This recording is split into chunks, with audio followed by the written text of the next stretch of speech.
बच्चों, सर्किट के basic concept का ये थर्ड क्लास है और क्लास 3 में हम लोग समझेंगे कि जब हम कैपेसिटर को चार्ज करते हैं तो कैपेसिटर की चार्जिंग प्रोसेस में सर्किट में क्या क्या इम्पोर्टेंट चेंजेस होते हैं। देखो, इस कैपेसिटर को हमने बैटरी से कनेक्ट किया, ठीक है, और एक रेजिस्टेंस साथ में ऐड किया क्योंकि सर्किट के डिफरेंट पार्ट्स में थोड़ा थोड़ा रेजिस्टेंस होता है। कहीं ना कहीं से कुछ ना कुछ रेजिस्टेंस डिफरेंट कंपोनेंट ऑफर करते हैं, वो सब एक साथ मिलाकर हमने यहाँ पर इसको रिप्रेजेंट कर दिया। अब जब हमने स्विच ऑन किया तो हमें पता है कि यहाँ से पॉजिटिव चार्ज इस प्लेट पे जाना शुरू करता है क्योंकि इस प्लेट और इस प्लेट के बीच पोटेंशियल में डिफरेंस है। चार्ज एनर्जी लेकर यहाँ से यहाँ जाता है। जब ये प्लेट पॉजिटिव चार्ज होती है तो सामने वाली प्लेट पे अपने आप निगेटिव चार्ज इंड्यूस हो जाता है, जो पीछे वाले प्लेट के सरफेस से आगे की ओर इलेक्ट्रॉन यहाँ पर इकट्ठे होने लगते हैं। तो जैसे ही प्लेट की पीछे वाली सरफेस पे पॉजिटिव चार्ज अपीयर होना शुरू होता है, ये जो निगेटिव प्लेट है ये इलेक्ट्रॉन्स की सप्लाई यहाँ करके और इसको न्यूट्रलाइज कर देती है पीछे वाली सरफेस को। तो कैपेसिटर के अंदर केवल अंदर वाली सरफेस पे प्लस और इधर अंदर वाली सरफेस पे माइनस चार्ज डेवलप होने लगता है। लेकिन अगर आप इस पूरे प्रोसेस को देखें तो ये कुछ ऐसा है कि ये बैटरी ने पॉजिटिव चार्ज को यहाँ से उठाकर इस पॉइंट पे पहुँचाया और यहाँ से निगेटिव टर्मिनल तक पहुँचाया। पॉजिटिव चार्ज को यहाँ तक पहुँचाया और यहाँ से निगेटिव टर्मिनल तक पहुँचाया। ये जर्नी पूरी की, जिसकी वजह से ये प्लस और ये निगेटिव चार्ज होने लगा डेवलप।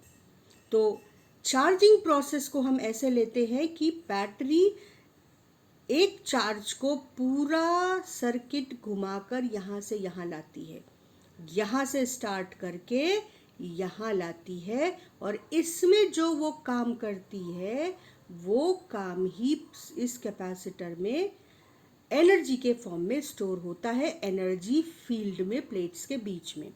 ये बेसिक कॉन्सेप्ट है जो अब हम इसको डिटेल में और डिफरेंट डायमेंशंस में देखेंगे। तो जैसे जैसे कैपेसिटर की प्लेट्स पे चार्ज डेवलप होता है, इसके बीच पोटेंशियल डिफरेंस डेवलप होने लगता है, और जब पोटेंशियल डिफरेंस इन दोनों प्लेट्स के बीच में, इन दोनों टर्मिनल्स के बीच पोटेंशियल डिफरेंस के बराबर हो जाता है, तब चार्जिंग प्रोसेस रुक जाता है। तो जो चार्जिंग प्रोसेस है वो कब तक चलता है? जब तक पोटेंशियल प्लेट्स के बीच में बैटरी के टर्मिनल के पोटेंशियल डिफरेंस के बराबर नहीं हो जाए। तो जब फुल्ली चार्ज हो जाता है कैपेसिटर, तब चार्जिंग प्रोसेस रुकने का मतलब कि transfer of charge through the circuit बंद हो जाता है, मतलब current through the circuit zero हो जाती है। So when capacitor is fully charged and current through the capacitor is zero, capacitor is said to be in steady state। लेकिन steady state के पहले क्या हुआ कि यहाँ से चार्ज एनर्जी, फुल एनर्जी लेकर चला, यहाँ पहुँचा तो हमने सीखा था ना कि कैसे हम एनर्जी के थ्रू पूरे प्रोसेस को समझेंगे। तो यहाँ पे कैपेसिटर ने अपनी कैपेसिटी के अकॉर्डिंग एनर्जी यहाँ पर ले ली। तो चार्ज ने जो एनर्जी यहाँ दे दी उसकी वजह से चार्ज की एनर्जी कम हो गई। तो जिस एनर्जी के साथ चार्ज पॉइंट ए पर आया था उससे कम एनर्जी के साथ चार्ज बी पर पहुँचा। तो ए और बी के बीच पोटेंशियल एनर्जी का डिफरेंस आ गया, तो हमने उसको शॉर्ट में कहा पोटेंशियल डिफरेंस आ गया। तो वो जो पोटेंशियल डिफरेंस है, वो जो एनर्जी का यहाँ पे लॉस है, लॉस नहीं कहेंगे, एनर्जी जो यहाँ पे खर्च हुई उसको हम कहते हैं एनर्जी ड्रॉप या पोटेंशियल ड्रॉप। तो इसके क्रॉस कितना पोटेंशियल ड्रॉप हुआ? Q/C। तो जो चार्ज है वो यहाँ तक आया था तो उसका कितना पोटेंशियल था? V। Q/C उसमें से माइनस किया तो जब वो यहाँ पहुँचा उसके पास कितना पोटेंशियल बचा, V एट B कितना बचा, जितना चार्ज जितनी एनर्जी वो लेके आया था उसमें से जो एनर्जी खर्च हो गई उतनी डिफरेंस उसके पास V पर बची।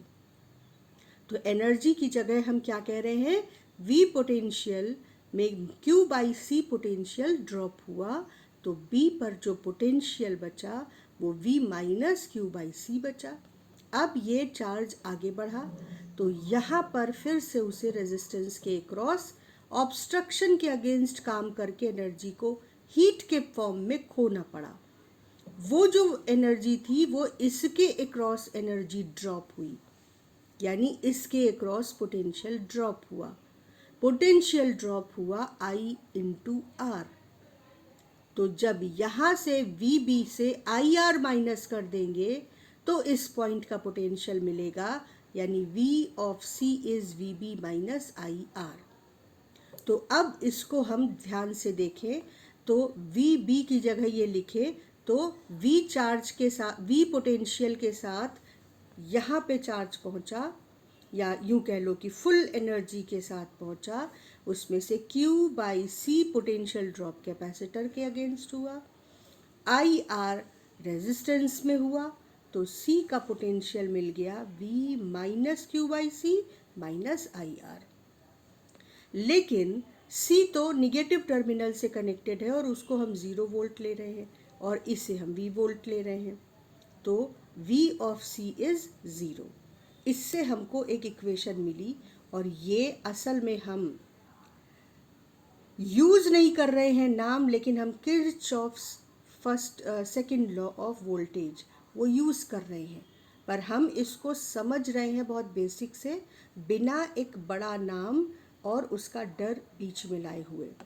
तो V minus Q by C minus IR is 0, so IR is V minus Q by C, so I is V minus Q by C upon R। अब देखो, जब ये शुरुआत हुई कैपेसिटर की चार्जिंग की तो ये चार्ज नहीं था, 0 था, और उसके बाद जैसे जैसे कैपेसिटर की प्लेट पे चार्ज बढ़ने लगा वैसे वैसे Q बाई C बढ़ने लगा।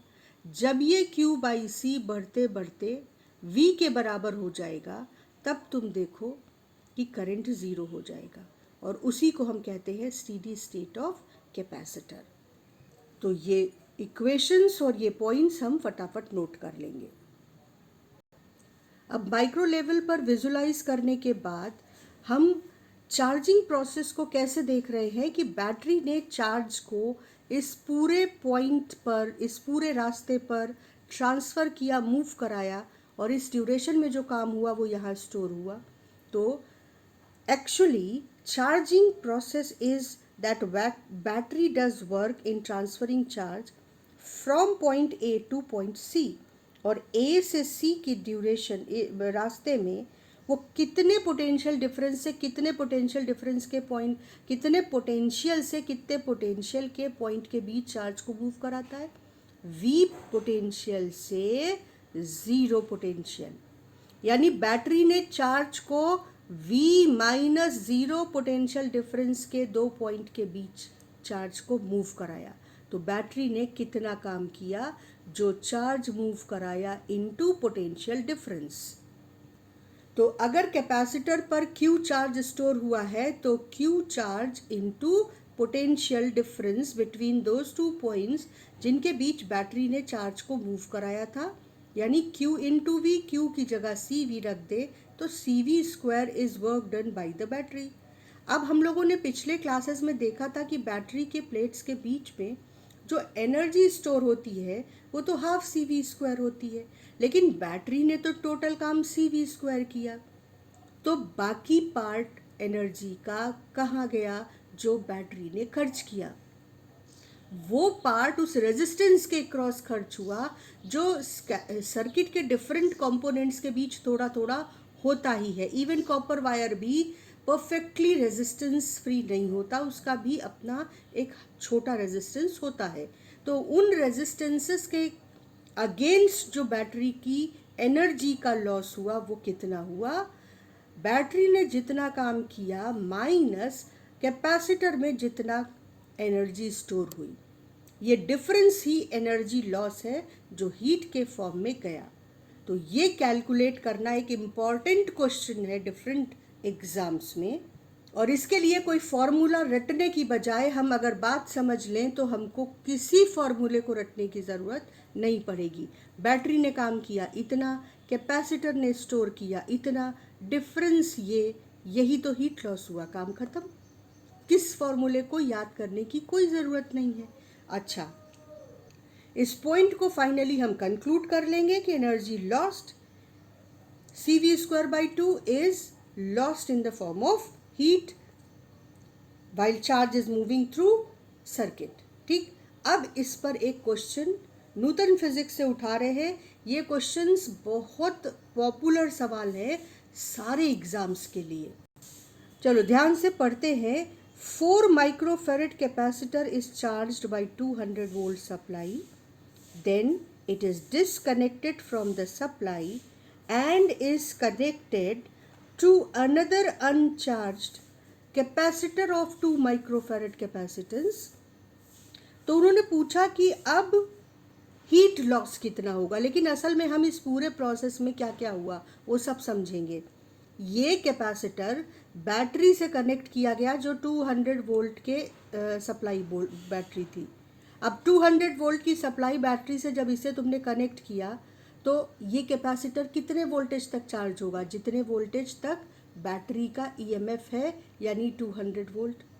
तो जब 200 वोल्ट की वोल्टेज इस पर डेवलप हो गई तब इसको डिस्कनेक्ट कर दिया गया और फिर इसको एक ऐसे कैपेसिटर से कनेक्ट कर दिया गया जिस पर चार्ज नहीं था, जो अनचार्ज था, और उसका कैपेसिटेंस 2 माइक्रोफैरड था।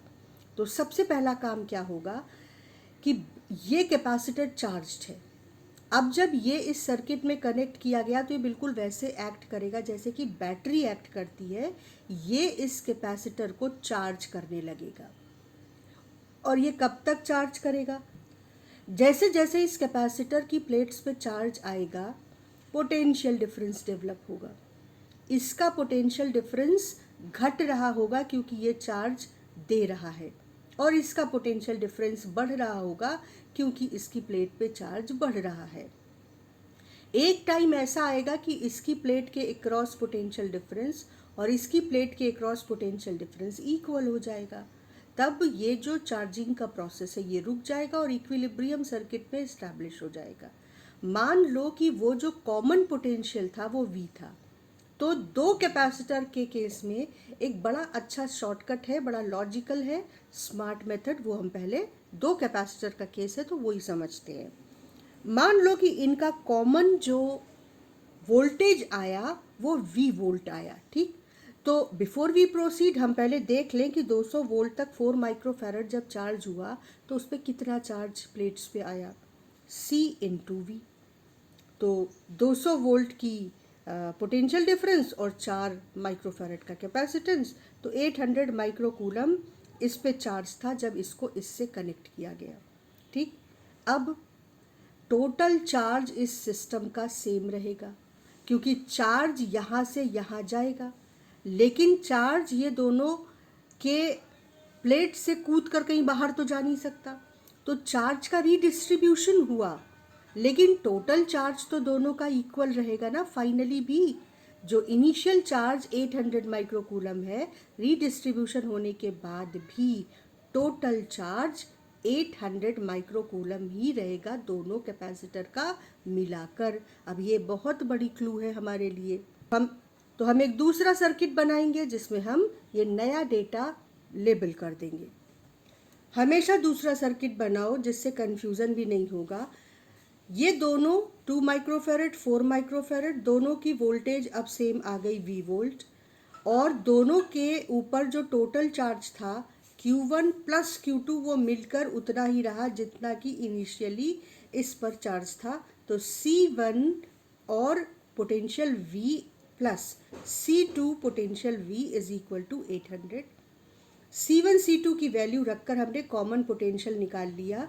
ये पहला पॉपुलर क्वेश्चन है जो कि इस तरह के केस में पूछा जाता है कि कॉमन पोटेंशियल बताओ।